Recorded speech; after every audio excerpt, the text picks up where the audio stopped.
সাবান যখন হলো, সাবানের সঙ্গে ছোবড়া লুফা একদম ঘষে ঘষে তুলছি। হ্যাঁ, এবং তাতে একটা সমস্যা হয়, ওই আবার বলছি যে অতিরিক্ত কোনো জিনিসই ভালো না। মানে স্কিনকে যদি উত্তপ্ত না করো, স্কিন ঠিক থাকবে।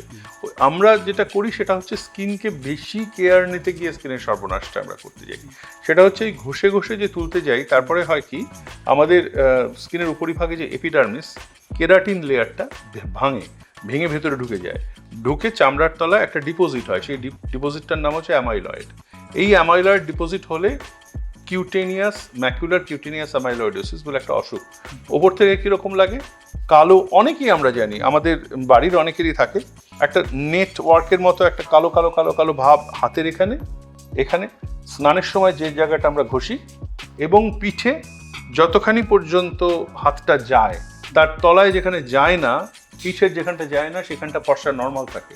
এটা একটা সাইন। ঠিক যেখানে যায় না নর্মাল, যেখানে হাতটা যায় সেখানটা কালো হয়ে গেল, অ্যামাইলয়েডোসিস। এবং পায়ের এইখানটায় এই ক্রনিক কিউটেনিয়াস অ্যামাইলয়েডোসিসটা মানুষের আবার একটা হস্তশিল্প। যদি না ঘষা হয়, ওই নেট লুফা খোসা যেটা বললো, 3টে ভয়ঙ্কর ক্ষতিকর, ওইটা দিয়ে ঘষে স্নান করে গায়ের চামড়ার উপকার তো হয়ই না, চামড়া তো কথা বলতে পারে না। তার একটা প্রতিক্রিয়া হচ্ছে যে ভাই আর নয়, আর অত্যাচার করো না আমার উপরে।